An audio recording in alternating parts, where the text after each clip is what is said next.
Movie की शुरुआत होती है साल 1969 की पैसाडीना में, जहां एक कपल शॉन सैंडीना नाम की एक मीडियम के पास मदद मांगने आते हैं, क्योंकि एक जिप्सी के वैगन से एक सिल्वर नेकलेस चुराने के बाद से उनका बेटा बहुत बीमार रहने लगा था और उसे अजीब डरावनी आवाजें सुनाई देने लगी थी। हालांकि उन्होंने उसे वापस करने की कोशिश की थी। सैंडीना एक सेंस रखती है, मगर एक अनदेखा इविल फोर्स उन्हें अटैक करके उस लड़के को खींच के हेल में लेकर चला जाता है, जिसके बाद सैंडीना ठान लेती है कि वो उस डीमन से फिर से टकराएंगी। प्रेजेंट डे लॉस एंजल्स में bank loan officer Christine brown promotion के लिए अपने कलीग स्टू रॉबिन से टकराती है। उसकी बॉस उससे कहते हैं कि प्रमोशन पाने के लिए उसे टफ डिसीजन मेकिंग स्किल्स दिखानी होगी। यहाँ सिल्विया गनूश नाम की एक बूढ़ी यूरोपियन जिप्सी अपना मॉर्गेज लोन को चुकाने के लिए क्रिस्टीन से एक तीसरा एक्सटेंशन मांगती है। क्रिस्टीन उसे मना कर देने पर सिल्विया अपने घुटनों पर आकर रोती है और गिड़गिड़ाती है कि उसका घर उससे ना छीना जाए।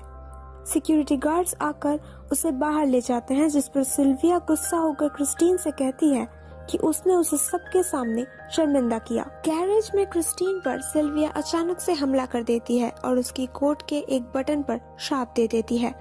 बाद में क्रिस्टीन और उसका बॉयफ्रेंड क्ले एक फॉर्चून टेलर के पास जाते हैं, जो उससे कहता है कि एक काला साया उस पर मंडरा रहा है।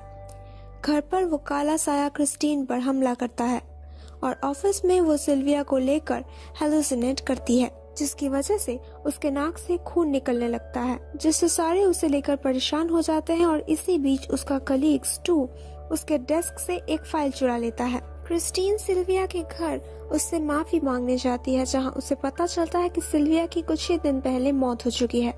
ये जानने के बाद क्रिस्टीन वापस उस फॉर्चून टेलर के पास जाती है, जो उसे बताता है कि जब तक क्रिस्टीन के पास वो कर्स्ड बटन रहेगा, लमिया नाम का एक बहुत ही पावरफुल डीमन उसे 3 दिन तक सताने के बाद सीधा खींचकर नर्क में ले जाएगा। वो उससे कहता है कि शायद एक सैक्रिफाइस उस डीमन को शांत कर सके, जिसे सुनकर ना चाहते हुए भी क्रिस्टीन अपने पेट किटन को सैक्रिफाइस कर देती है।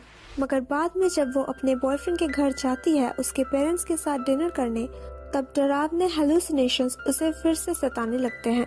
क्रिस्टीन वापस जैस नाम के उस फॉर्चून टेलर के पास जाती है, जो उससे $10,000 की फीस मांगता है, जिसके बदले वो उसे सैंडीना से मिलवाता है। सैंडीना एक सेंस रखती है और एक बकरे के अंदर लैमिया को ट्रैप करके उसे खत्म करने की कोशिश करती है। चीजें बिगड़ जाती है जब लैमिया पहले उसे और फिर उसके असिस्टेंट को पोसेस करता है, जो अपने मुंह से क्रिस्टीन की मरी हुई बिल्ली की लाश उल्टी करके बाहर निकालता है और उससे कहता है कि वो उसकी आत्मा चाहता है। सैंडीना लैमिया को सियोन से बैनिश कर देती है, मगर उसके बाद उसकी मौत हो जाती है। जैस उस श्रापित बटन को एक एनवेलप में डालकर क्रिस्टीन से कहता है कि अगर वो अपने उस श्रापित बटन को किसी को दे दे तो वो उस श्राप से मुक्ति पा सकती है। क्रिस्टीन पहले इसे अपने कलीग स्टू को देने के बारे में सोचती है, मगर बाद में अपना इरादा बदल लेती है। जब जैस उससे कहता है कि वो इसे किसी मरे हुए इंसान को भी वापस कर सकती है, तो क्रिस्टीन सिल्विया की कब्र खोदकर उसे वो एनवेलप दे देती है।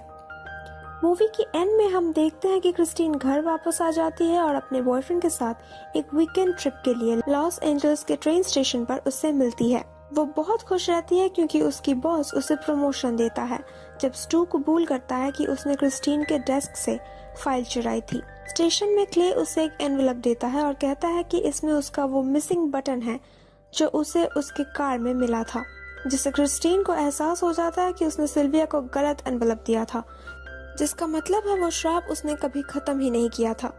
क्रिस्टीन डरकर पीछे हटने लगती है और रेलवे ट्रैक्स पर गिर जाती है। नीचे से 2 डिमोनिक हाथ आकर चीखती हुई क्रिस्टीन को खींचकर नर्क लेकर चला जाता है।